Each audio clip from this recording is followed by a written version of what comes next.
Just imagine, my wife cheated on me a second time after I had forgiven her the first time. I've always believed that every relationship has its ups and downs, but mine with Claire felt different, unique. We've been married for 12 years, have two beautiful children, and shared what I thought was an unshakable bond. Claire, with her radiant smile and infectious laughter, was the perfect wife, or so I believed. I, James, have been working as an IT specialist for the past decade. It's a stable job, allowing me to provide comfortably for my family. Claire, on the other hand, worked part-time as a freelance graphic designer and spent most of her time managing our household and being a fantastic mother to our kids. Life was moving smoothly until the day Claire met Mr. Adrien Cooper, our children's new school teacher. He was young, charming, and apparently very good at his job. The kids loved him, and so did the parents.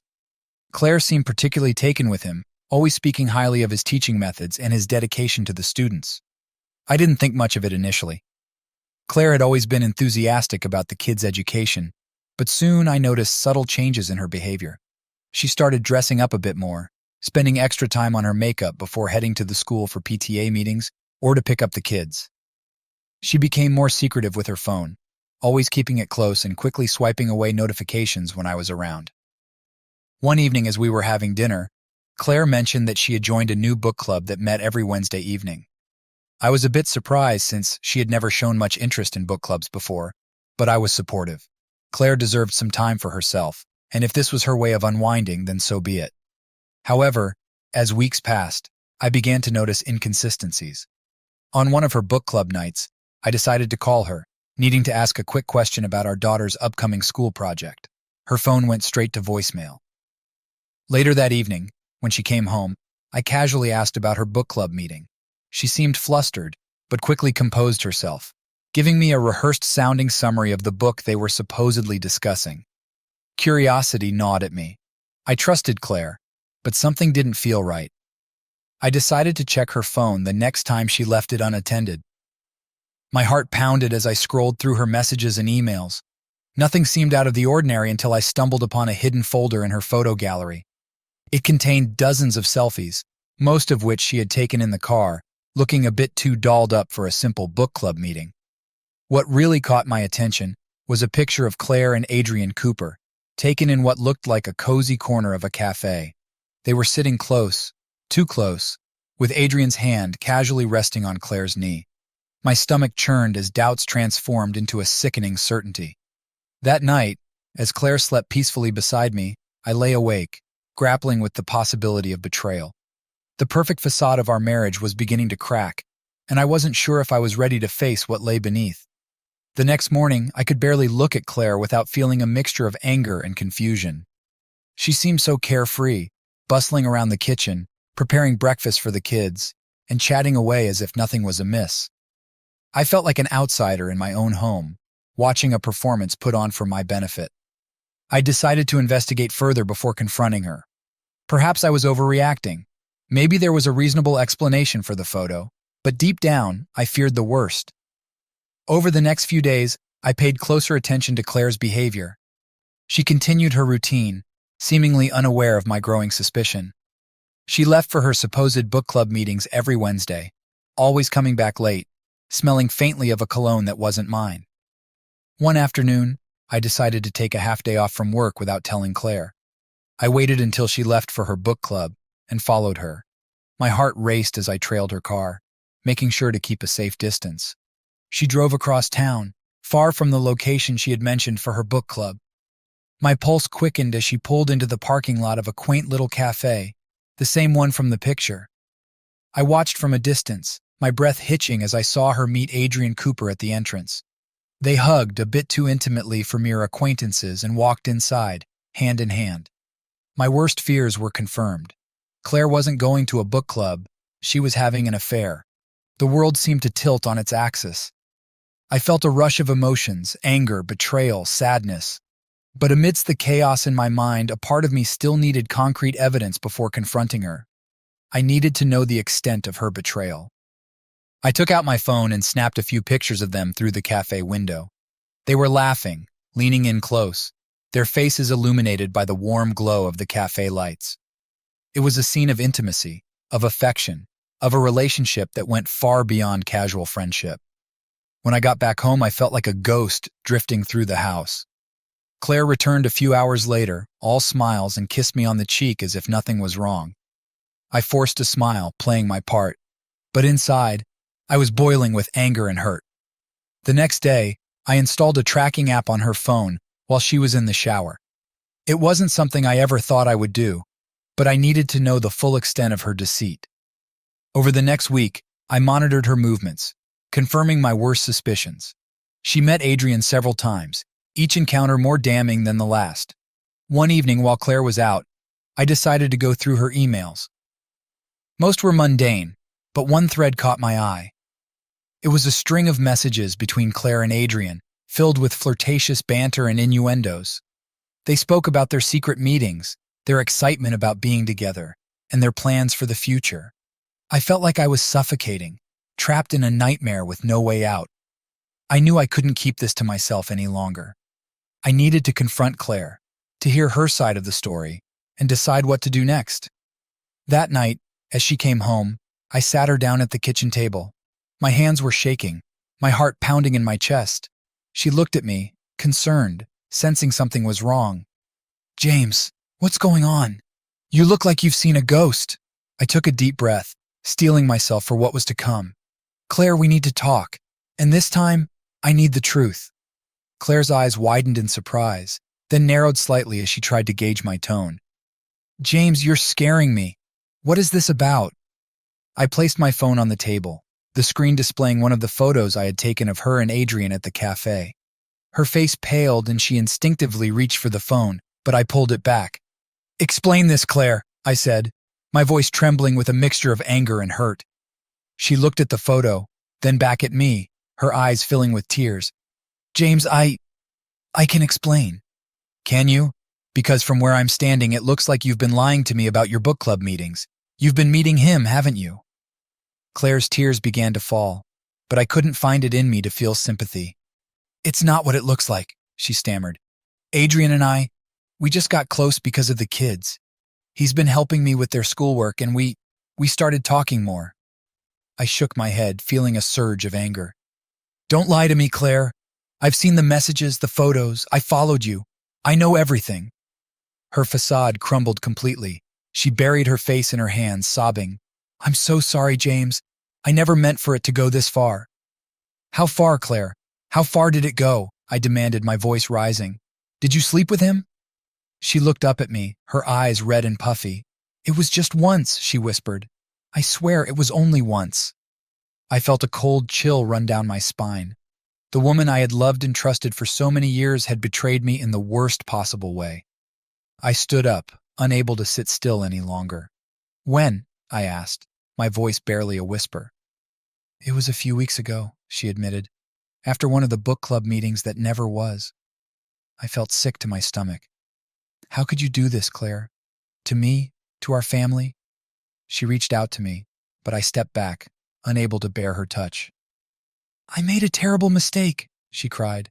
"I was feeling neglected, and Adrien, he made me feel special. But it was a moment of weakness, James. It meant nothing." "Nothing?" I spat. "You threw away our marriage, our family, for nothing? How can I ever trust you again?" She sobbed harder, her body shaking with the force of her tears. "I love you, James. I love our family. I never wanted to hurt you." The room was spinning, my mind racing with thoughts and emotions. I needed to get out, to breathe, to clear my head. "I can't do this right now," I said, my voice breaking. "I need some time to think." I grabbed my keys and left the house, slamming the door behind me. I drove aimlessly for what felt like hours, the betrayal replaying in my mind over and over again. The image of Claire with Adrien, their secret meetings, their betrayal. It was all too much to bear. I found myself at a park, sitting on a bench, staring blankly at the night sky. The stars offered no comfort, no answers. I felt utterly lost, my life unraveling before my eyes. How could she do this to me? To us? My phone buzzed with a message from Claire. She was begging me to come home, to talk things through. But I couldn't face her. Not now. Maybe not ever. As I sat there, numb and broken, I realized that my life would never be the same again. The perfect facade of our marriage had shattered, and there was no way to piece it back together. I didn't know what the future held, but I knew one thing for certain. Claire's betrayal had changed everything. I stayed at the park until the first light of dawn began to peek over the horizon. My mind was a storm of conflicting emotions: betrayal, anger, sadness, and a twisted sense of nostalgia for the life I thought I had. Claire's pleas for forgiveness echoed in my mind, each word adding to my torment. Part of me wanted to go back, to see her, to confront her again. I imagined her tear-streaked face, begging for my forgiveness, offering anything to make things right. There was a dark, vengeful part of me that wanted to make her suffer, to see her pain match mine. I fantasized about taking her by the shoulders, shaking her, screaming in her face, and then, in a moment of cruel catharsis, striking her, punishing her for the betrayal she had inflicted upon me. But another part of me recoiled at the thought. I wasn't a violent man. I couldn't bring myself to hurt her, no matter how much she had hurt me. I hated that I still cared for her, that despite everything, I couldn't completely bury the love I once felt. Returning home was inevitable. I couldn't avoid her forever. When I finally walked through the door, Claire was sitting on the couch, eyes red from crying, clutching a tissue in her hands. She looked up at me, hope mingled with fear in her gaze.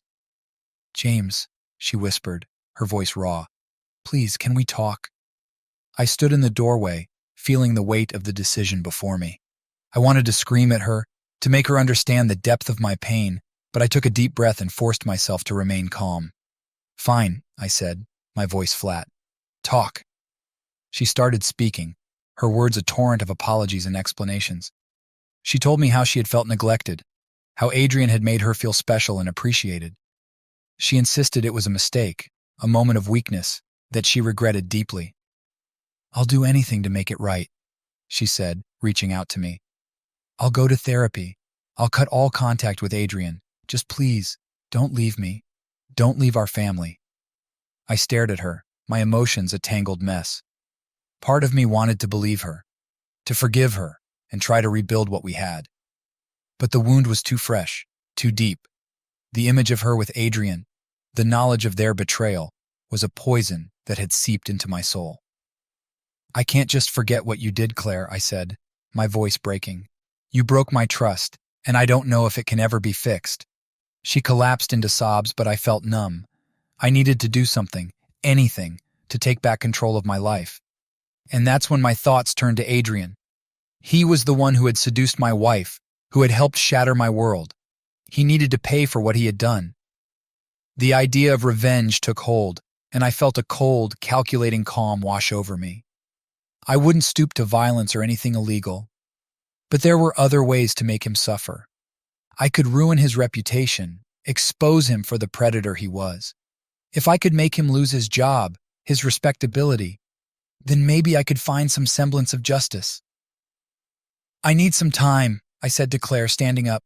"I don't know what the future holds for us, but I need to clear my head." "James, please." I held up my hand, stopping her. "Just give me some space, Claire. I'll let you know when I'm ready to talk." I left the house again, but this time with a purpose. I would find a way to make Adrien pay. The thought of seeing him suffer gave me a grim sense of satisfaction. He had taken something precious from me, and now it was my turn to take something from him. I spent the next few days devising my plan. Claire's betrayal still stung, but focusing on Adrien provided a strange sense of clarity. I was going to ruin him, but I needed to be smart about it. A hasty move could backfire and leave me in a worse position. First, I gathered evidence. I printed out the incriminating emails and texts between Claire and Adrien, along with the photos I had taken of them together. I also noted down the times and dates of their meetings. Everything had to be meticulous. I couldn't afford any mistakes. Next, I needed allies. I reached out to a few parents at the school, those who had expressed concerns about Adrien's behavior in the past. During casual conversations, I subtly brought up my suspicions about Adrien's inappropriate conduct. They were shocked, but not entirely surprised. It seemed I wasn't the only one who had noticed something off about him. One mother, Mrs. Green, had a particularly strong reaction. She mentioned that her daughter had felt uncomfortable around Adrien. but she hadn't reported it because she didn't want to cause trouble. I encouraged her to speak up, assuring her that she wasn't alone. Slowly, I began to gather a small group of parents willing to voice their concerns.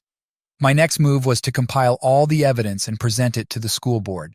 I prepared an anonymous dossier detailing Adrien's affair with Claire and including testimonies from concerned parents.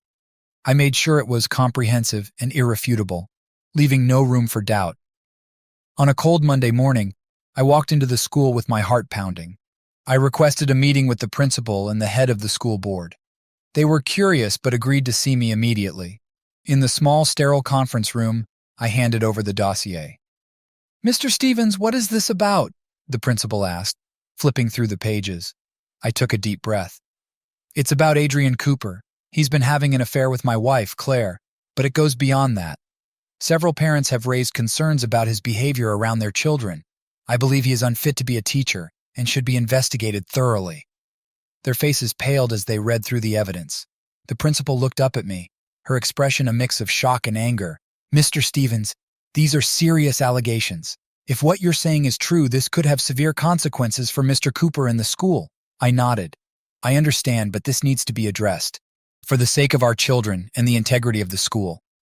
The meeting concluded with promises of an immediate investigation. I left the school feeling a strange mix of satisfaction and anxiety. I had set the wheels in motion, but I had no control over where they would take me. Over the next few days, rumors began to circulate. The school board launched an investigation, and Adrien was placed on temporary leave. Parents started talking, and it wasn't long before the news spread like wildfire. Adrien's once sterling reputation began to tarnish. Claire noticed the change in me. I was colder, more distant. She tried to reach out, but I kept her at arm's length. I couldn't bear to look at her without seeing the betrayal in her eyes. My focus remained on Adrien. I would deal with Claire later. One evening, as I was going through more evidence, Claire approached me cautiously. "James, what are you doing?" I looked up, meeting her gaze with a steely resolve. "I'm making sure he pays for what he did." Her face crumpled. "James, please, this isn't the way. I know I hurt you, but destroying Adrien won't fix anything." I stood up, anger flaring. "Won't fix anything? He ruined our marriage, Claire. He deserves to suffer." Tears streamed down her face. "I know I made a terrible mistake, but this revenge won't heal your pain. It will only make things worse." I turned away, unwilling to listen. My mind was set. Adrien Cooper had to be taken down, and I was going to see it through to the end. The following week, the school board called a meeting with the parents to discuss the ongoing investigation. I attended, feeling the weight of my actions. As the principal addressed the crowd, detailing the allegations and the steps being taken, I spotted Adrien at the back of the room. He looked disheveled, a shadow of his former self. Our eyes met, and for a brief moment, I saw fear in his. It was a small victory, but it felt hollow. As the meeting concluded, I realized that no matter the outcome, the damage had been done. Adrien's career was in jeopardy, his reputation in tatters. But as I walked back to my car, a gnawing doubt crept in. Had I really accomplished anything? Claire's betrayal still haunted me, and my thirst for revenge hadn't brought the closure I had hoped for. Instead, it had only deepened the chasm between us. I sat in my car, gripping the steering wheel, feeling the weight of my choices. I had sought vengeance, but at what cost? The future remained uncertain, and I was left to grapple with the aftermath of a shattered life. The fallout from the school meeting was swift and brutal. Parents were furious, demanding answers and accountability. The principal assured everyone that the investigation would be thorough and impartial. Adrien was officially suspended, pending the outcome of the inquiry. As the days turned into weeks, the tension at home grew unbearable. Claire tried repeatedly to bridge the gap between us, but I remained distant. Our conversations were brief and strained, and the kids noticed the change. They asked questions I struggled to answer without revealing too much. One evening, after putting the kids to bed, Claire approached me again, her eyes filled with desperation. "James, we need to talk. This silence is killing me. Please, let's figure this out." I sighed, rubbing my temples. "Figure what out, Claire? You cheated on me. You betrayed our family. I don't know if there's anything left to figure out." She sat down across from me, tears brimming in her eyes. I know I hurt you, and I know I made a terrible mistake. But I love you, James. I want to make things right. I want to save our marriage." "How, Claire?" I asked, my voice cracking. "How do we move past this? How do I ever trust you again?" She reached out, taking my hands in hers. "We'll go to therapy. We'll talk. We'll work through it. Please, James, I can't lose you. I can't lose our family." For a moment, I considered her words. Part of me longed to find a way to heal, to rebuild the life we had. But another part of me remained skeptical, unwilling to let go of the anger and hurt. "I'll think about it," I finally said, pulling my hands away. Claire nodded, a glimmer of hope in her eyes. "Thank you, James. That's all I'm asking for." The following day, I received a call from the school. The principal wanted to meet with me privately. I agreed, feeling a sense of foreboding as I drove to the school. When I arrived, I was ushered into the principal's office, where she sat with a serious expression. "Mr. Stevens, thank you for coming," she began. "The investigation has revealed some disturbing information, not just about Mr. Cooper, but about the environment at our school." I frowned, not expecting this turn. "What do you mean?" She sighed, folding her hands on the desk. "Several students and parents have come forward with complaints about Mr. Cooper's behavior. It appears that he has a pattern of inappropriate conduct, not just with your wife, but with other women as well." A cold sense of satisfaction washed over me. Adrien was going to face the consequences of his actions. "What happens now?"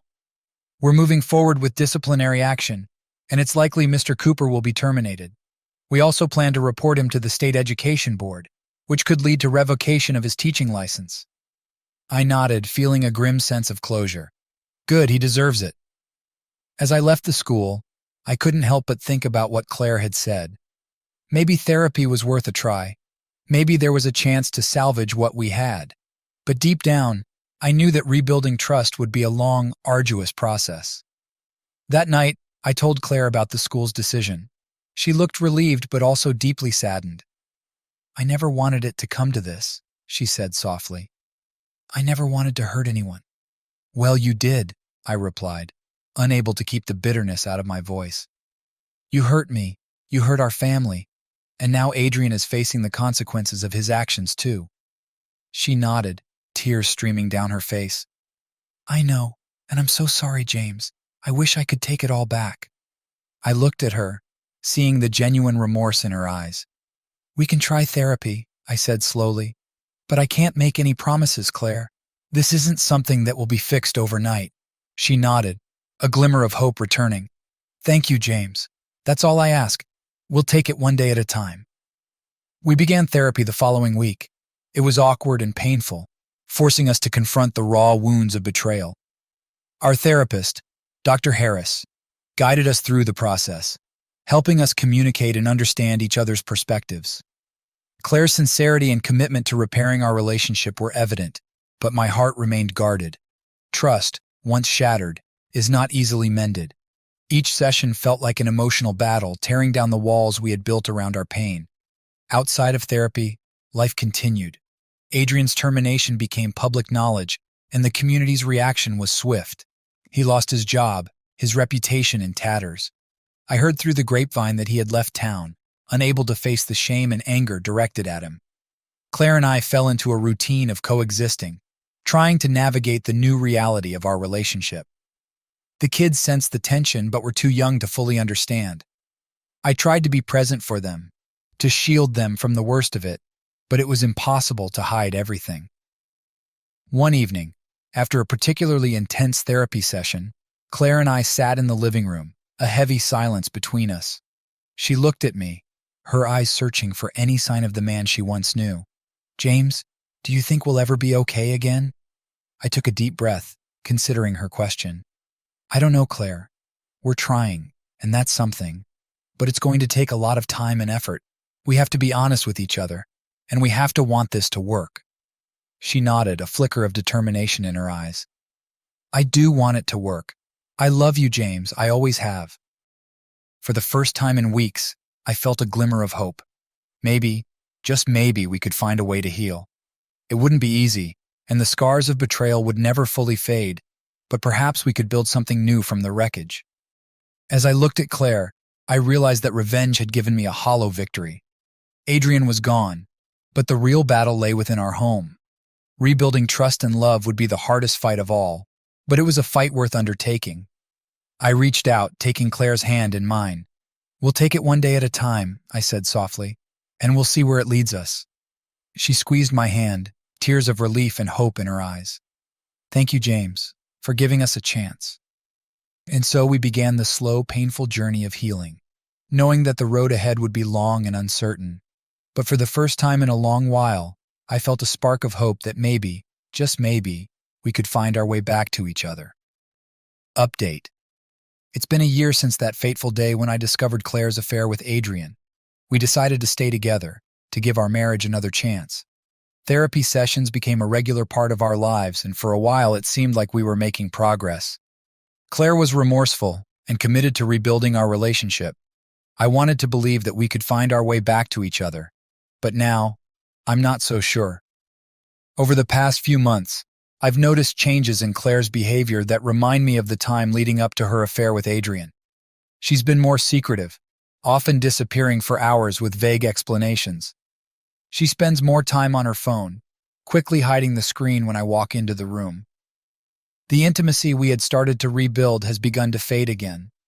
One evening, after the kids were in bed, I decided to check her phone while she was in the shower. I found a series of text messages from an unknown number. The messages were friendly, but there was an underlying flirtatious tone that set off alarm bells in my head. "Had a great time today. Can't wait to see you again." I confronted Claire about the messages, and she brushed it off, saying it was just a new friend from her gym class. She assured me that there was nothing to worry about, but the doubt had already taken root in my mind. The same excuses, the same behavior patterns. It was all too familiar. A few days later, she mentioned she had joined a new book club, reminiscent of the fake one she used as a cover for her affair with Adrien. She even showed me a book they were supposedly reading, but I couldn't shake the feeling that history was repeating itself. I started paying closer attention to her activities. She started coming home late from work more often, with the excuse of having to stay late for meetings or catching up with a friend. When I asked her who the friend was, she was vague, unable to give a clear answer. One night, while she was out with friends, I checked her laptop and found an open email account I didn't recognize. It was a new email address she had created, and there were messages exchanged with someone named Mark. The emails were casual, but hinted at more intimate conversations happening elsewhere, perhaps in person or through another messaging app. "Looking forward to our next meetup. Last time was amazing." Mark. My heart sank. It felt like I was reliving the nightmare all over again.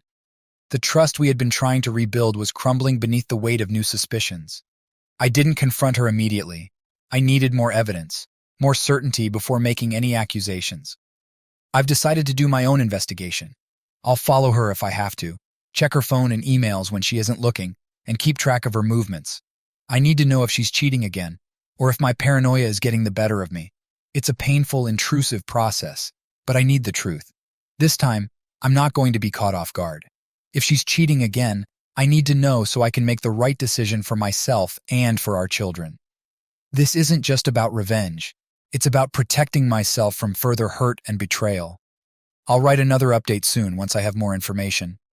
For now, I'm bracing myself for whatever truth I uncover, hoping against hope that I'm wrong, but preparing for the worst. The scars of the past are still fresh, and I can't afford to be blindsided again. Update. I spent the last few weeks gathering evidence, feeling like a detective in my own marriage. It was a grim and exhausting task, but I needed to know the truth. Claire's behavior continued to raise red flags. More late nights, more secrecy, and a growing emotional distance that felt like a chasm between us. One evening, I followed her after she said she was going to meet her book club. I parked a few blocks away and watched as she walked into a fancy restaurant, not a book club meeting place. I waited, my heart pounding, and soon enough, a man joined her. They hugged and sat down, their body language intimate and familiar. I took photos, my hands shaking with a mixture of anger and heartbreak. The man was Mark, the one from the emails. They laughed, touched hands across the table, and eventually left together, heading towards a nearby hotel. I snapped more pictures, feeling the weight of betrayal crushing me. But this time, I decided to play it differently.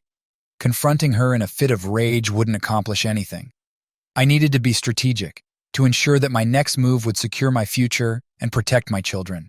I needed to outsmart her, just like she had outsmarted me. I went home that night, masking my emotions as best I could. Claire greeted me with a smile as if nothing had happened, as if she hadn't just spent the evening with another man.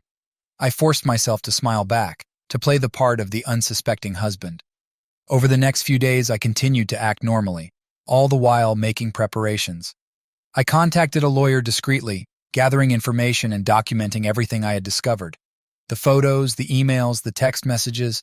I compiled it all into a comprehensive dossier. Claire remained oblivious to my actions. She continued her deceitful behavior, unaware that her every move was being monitored. I started keeping a detailed journal of her activities, noting down times, dates, and places. I even installed a small GPS tracker in her car, confirming her trips to see Mark. The hardest part was pretending that everything was fine. I had to suppress my anger, my hurt, and my sense of betrayal every time I looked at her. It was exhausting, but necessary. I couldn't afford to tip her off before I was ready.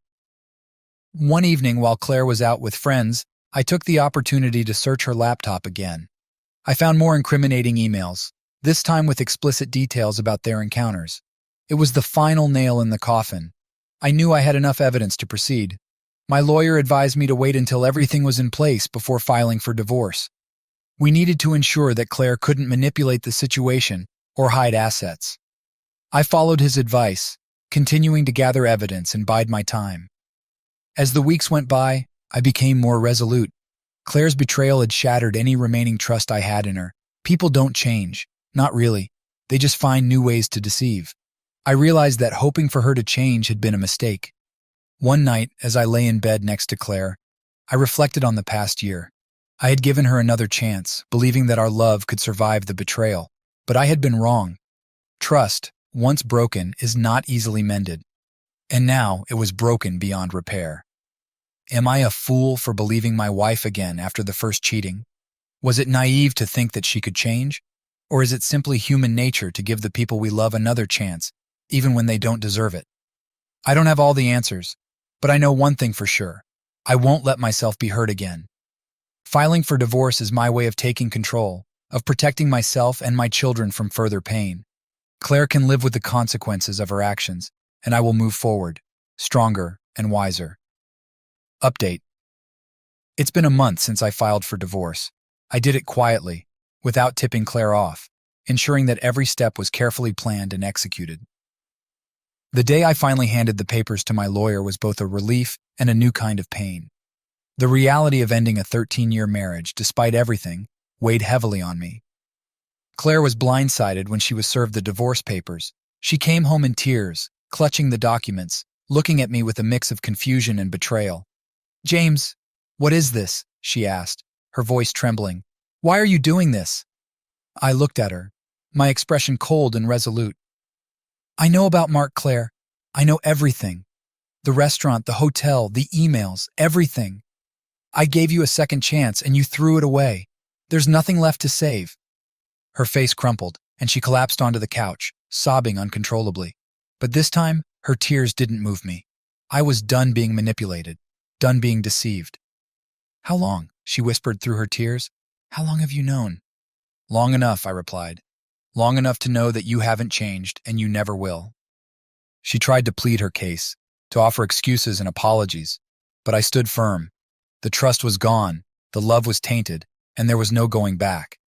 I had to think about my own sanity, my own future, and most importantly, our children. Over the next few weeks, the atmosphere at home was tense and uncomfortable. We tried to maintain a semblance of normalcy for the kids, but they sensed something was wrong. Claire moved into the guest room and we communicated only when absolutely necessary. My lawyer handled most of the proceedings, and I followed his advice to the letter. Claire, on the other hand, seemed to be in a state of denial, refusing to accept that our marriage was truly over. She kept trying to talk to me, to make me reconsider, but I remained distant and unyielding. One evening after the kids were in bed, Claire cornered me in the kitchen. "James, please," she begged. "We can go back to therapy. We can fix this." I shook my head, feeling a mixture of sadness and relief. Claire, it's too late. I can't go through this again. You made your choices, and now we both have to live with the consequences. She looked at me, her eyes filled with despair. But I love you, James. I never stopped loving you. I took a deep breath, steadying myself. Love isn't enough, Claire. Trust is the foundation of any relationship, and you've shattered that. Twice. I can't live like this anymore, and I won't let our kids grow up in an environment built on lies and betrayal. The divorce proceedings moved forward, and despite her initial resistance, Claire eventually began to accept the reality of our situation. We agreed on a custody arrangement that prioritized the well-being of our children, and we started the painful process of dividing our assets. During this time, I leaned heavily on my support system, friends, family, and even some of you who have reached out with words of encouragement and advice. It's been a lifeline in the midst of this chaos. Update. It's been 2 months since the divorce papers were served, and the initial shock has worn off, leaving behind a landscape of new challenges and adjustments. Claire moved out a few weeks ago, finding a place nearby to stay close to the kids. The house feels emptier without her, but also less tense. It's a bittersweet kind of peace. The kids are still adjusting to the new arrangement. We explain the situation to them as gently as possible, emphasizing that both mom and dad love them very much, and that this change doesn't affect that. They took it hard, especially our youngest, but they're resilient. Kids often are. Claire and I have worked out a custody schedule. The kids spend weekdays with me and weekends with her. It's a strange feeling, seeing them pack their little bags and head off for a few days, but I know it's for the best. They need stability and love from both parents, even if we're no longer together. Life without Claire has been an adjustment. There are moments when I miss the familiar routines we had, but then I remind myself of the betrayal and the pain. I focus on creating new routines, new memories, and finding joy in the small things. I've taken up running again, something I used to love but had let slip. It's therapeutic, giving me time to clear my head and focus on my own well-being. I've also started seeing a therapist on my own, working through the layers of hurt and anger. It's helping, slowly but surely. The therapist, Dr. Lawson, has been great. She's helping me understand my feelings, process the betrayal, and find ways to move forward. Work has been a welcome distraction. I've thrown myself into projects, taking on extra tasks to keep my mind occupied. My colleagues have been supportive, giving me space when I need it, but also checking in to make sure I'm okay. I've also reconnected with some old friends. It's been good to get out, to socialize, and to remember that there's a world beyond the confines of my marital problems. We've gone out for drinks, watched sports games, and even planned a weekend hiking trip. It feels good to laugh again, to enjoy life without the constant weight of betrayal on my shoulders. As for Claire, she's been trying to reach out, trying to talk and mend fences. I've kept our interactions civil but distant, focusing on the practicalities of co-parenting rather than delving into emotional territory. I'm not ready to forgive, and I'm not sure if I ever will be. One evening, as I was going through some old photo albums, I found pictures from our early years together. Our wedding, the birth of our children, family vacations. It was a stark reminder of the good times we shared, of the love that once existed. But it also reinforced the reality that people change, and sometimes they break your heart in ways you never thought possible.